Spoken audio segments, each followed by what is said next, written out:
Doctor ortho, अब दर्द भी घुटने टेकेगा।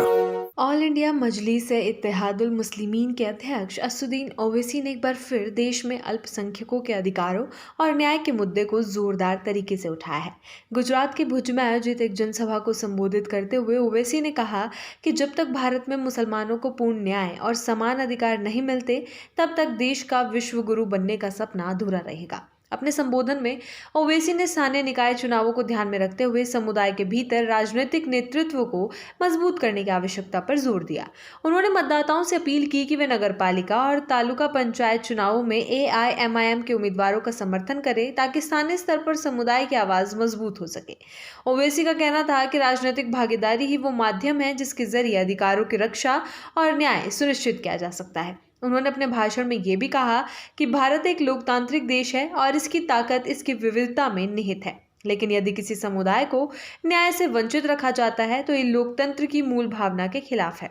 ओवैसी ने यह स्पष्ट किया कि उनकी पार्टी का उद्देश्य संविधान में विश्वास को मजबूत करना और लोकतांत्रिक संस्थाओं को सशक्त बनाना है। प्रतिद्वंदी दलों पर निशाना साधते हुए ओवैसी ने भारतीय जनता पार्टी और इंडियन नेशनल कांग्रेस पर आरोप लगाया कि वे राष्ट्रीय स्वयंसेवक संघ के साथ मिलकर AIMIM के खिलाफ गलत जानकारी फैला रहे हैं।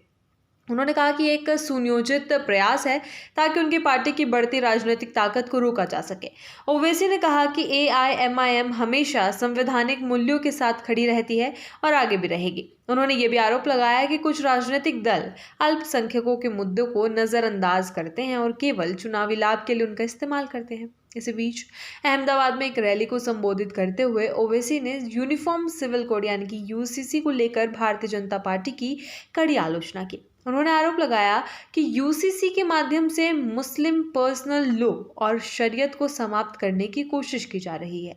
ओवैसी ने कहा कि शादी, तलाक और विरासत जैसे व्यक्तिगत मामलों में एक समान कानून लागू करना वास्तव में विविध धार्मिक परंपराओं को खत्म करने की दिशा में कदम है। उनके अनुसार ये संविधान द्वारा प्रदत्त धार्मिक स्वतंत्रता के अधिकार का उल्लंघन है। उन्होंने गुजरात विधानसभा द्वारा पारित किए गए UCC विधेयक का जिक्र करते हुए कहा कि ये कानून अल्पसंख्यकों के अधिकारों के खिलाफ है और उनकी पार्टी से कानूनी रूप से चुनौती देगी। उल्लेखनीय है कि गुजरात उत्तराखंड के बाद ऐसा कानून अपनाने वाला दूसरा राज्य बन गया है।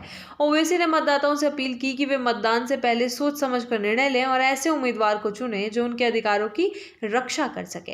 उन्होंने खासतौर पर 26 अप्रैल को होने वाले मतदान का जिक्र करते हुए लोगों से भाजपा के खिलाफ वोट करने की अपील की। अपने भाषण में ओवैसी ने यह भी कहा कि भारत को अगर वास्तव में एक वैश्विक शक्ति बनना है तो उसे अपने सभी नागरिकों के साथ समान व्यवहार करना होगा। उन्होंने कहा कि किसी भी देश की प्रगति उसके नागरिकों के बीच न्याय, समानता और विश्वास पर निर्भर करती है। ओवैसी के इन बयानों से राजनीतिक माहौल को और गर्म कर दिया है, खासकर ऐसे समय में जब स्थानीय चुनाव नजदीक हैं और विभिन्न दल अपने अपने एजेंडे के साथ जनता के बीच पहुंच रहे हैं। डॉक्टर ऑर्थो, अब दर्द भी घुटने टेकेगा।